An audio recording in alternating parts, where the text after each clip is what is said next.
โดยเป็นการพบกันระหว่างสวรรค์ FC เนาะถูกซาประตูเนาะหมายเลข12มิตรประสาหลวงประเสริฐเนาะหมายเลข4เนาะเอฟโฟลี่วิวโมฮัมเหม็ดอันทิมวงศาหมายเลข10เนกกี้ยุอาสาสุดหมายเลข14ไซปัญญาเพชรยลาดหมายเลข16วิไลรัตน์ไซยเดชหมายเลข18เนาะสมสนุกไซยจักรหมายเลข55สวรรค์เนาะเอามาเบิ่ง11บุรีหมายเลข14เนาะจะบุกจากครัวไปซ้ายถือว่าผู้ตัดสินให้สัญญาณมักวีดยาวแล้ว BS บอมยาวขึ้นมา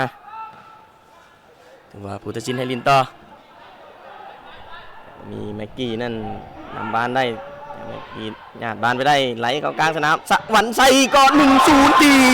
สวรรค์เขตขึ้นนำเนาะจากหมายเลข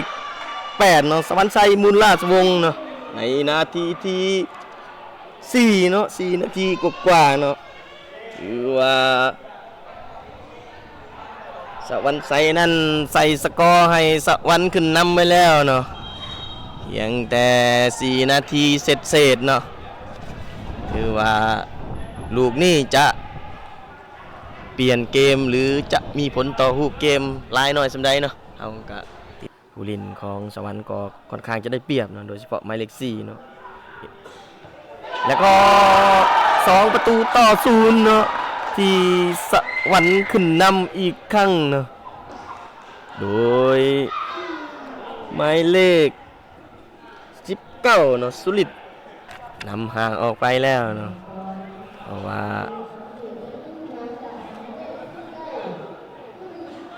มันเป็นช่วงต้นเกมเนาะถือว่าต้องเบิ่งกันไปต่อว่า PSG สุวรรณวิไลผาบานลุยเข้าไปทางด้านกลางชนะกลางประตูแล้วก็ให้ออกไปที่ไซคำยังทันอยู่บ้านอยู่ที่จันทร์สมรแล้วก็1-2ที่ BIS Master นั่นไล่ตีตื่นขึ้นมาถือว่าในนาทีที่46เสร็จแสงอาทิตย์ผ่านเข้ามาทางหน้าประตูใส่คำแล้วก็2-2ที่ BIS Master นั่นตีเสมอขึ้นมาได้เนาะเป็น2-2จากหมายเลข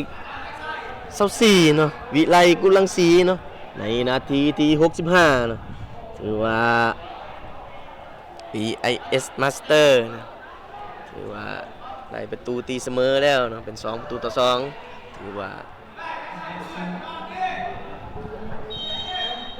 อาจารย์บุญลับแก้เกมได้จากที่ถึกนำอยู่2ประตูเนาะตอนนี้ตีเสมอมาที่หน้าประตูยังบ่ผ่านเวียงสวรรค์มันอยู่ที่สุดนิรันดร์ให้มาที่สุนทรโคตรลุยไปเองวันอยู่ที่สุขสวรรค์เสียบ้านนะครับสวรรค์อยู่ที่สวรรค์ไซผู้ตัดสินให้สัญญาณวีดยาวเนาะถือว่า